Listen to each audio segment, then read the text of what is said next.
आजिर मुख्य समाचार। जेल गला संदिग्ध आतंकवादी। जेल गला संदिग्ध आतंकवादी सैयद ईशान बुखारी। 14 दिन पर विचार विभाग हाजत को पठाइले कोर्ट। जाजपुर चंडीखोल कोर्टे हाजर करा। जाजपुर रोड उपकारागार रहिबो बुखारी। ओडिशारू संदिग्ध काश्मीर युवक को गिरफ्त करथिला एसटीएफ। 2018 ओडिशा थिला। आईएसआई सह संपर्क रखिथिबा अभियोग। 24 रे पुणी पथोत्सव। डिसेम्बर 24 रु पुणी आरंभ हेब पथोत्सव। भुवनेश्वर आरंभ नहीं बीएमसी कमिशनर को सूचना। जानुआरी 17 श्रीमंदिर परिक्रमा प्रकल्प हेब लोकार्पण। 4 शंकराचार्य और 857 मंदिर को करा निमंत्रण। आसंता 19 कि 20 तारिख निमंत्रण पत्र बंटाଯିବ। पार्वतीगिरी बृहत उठा जलसेचन प्रकल्प अधीन राज्यर 13टी जिले में 59टी प्रकल्प लोकार्पण कले मुख्यमंत्री नवीन पट्टनायक। 80,000 हेक्टर जमी को मिला पानी। 26 वर्ष पर 3 दिनिया भारत गस्तर आछंती ओमान सुल्तान हैथम बिन तारिक।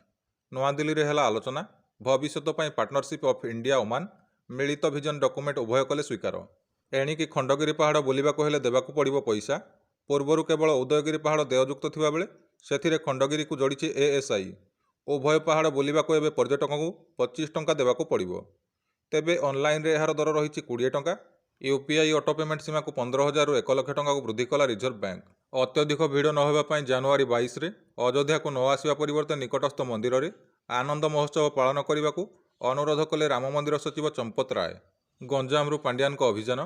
पुणी जिला बुलिबे पांड्यान। 2 दिनिया गंजाम गस्त कर विकास कार्यर करिवे समीक्षा। गतकाली विलंबित राति तारातारिणी मंदिर अखंड दीपर अग्निकांड घटी दीप घरे थिबा काठ पड़ी है पाउंस। इस्पात नगरी राउरकेला मुंड नेला डायरिया। झाड़ाबांति 2 दिन में गलानी 4 जनक जीवन। फिल्म सालार प्रथम टिकेट किणिले साउथ फिल्म इंडस्ट्री वरिष्ठ निर्देशक एस राजामौली। कांग्रेस मध्यप्रदेश पराजय पर पीसीसी सभापति पदर कमलनाथ को हटाइले हाइकमांड। देशपाई दान नामक एक ऑनलाइन काउंट फंडिंग अभियान कार्यक्रम घोषणा कला कांग्रेस दल।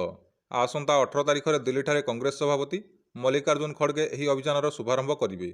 उत्तर प्रदेश कानपुर बहुचर्चित भद्रस मामलें बलात्कार पर हत्या कर 7 वर्ष वयस्का नाबालिका कलिजा रांधि रुटी सह खाई 4 दोषी को आजीवन कारादंड। आप सांसद राघव चढ़ा को मिला नुआ दायित्व।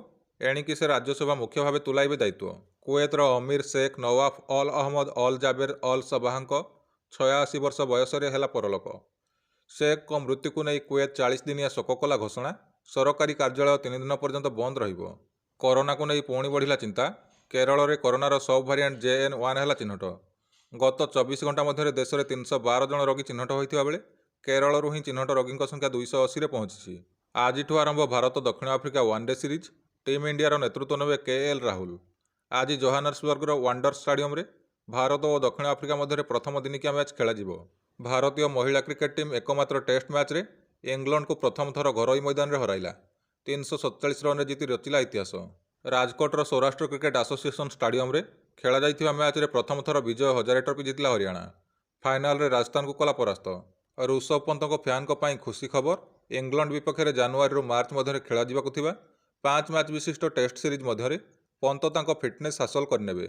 सीधा सड़क से आईपीएल रे फील्ड रे नजर आसिबे। नमस्कार। आज मुख्य समाचार को एट समाप्त करुछि। धन्यवाद।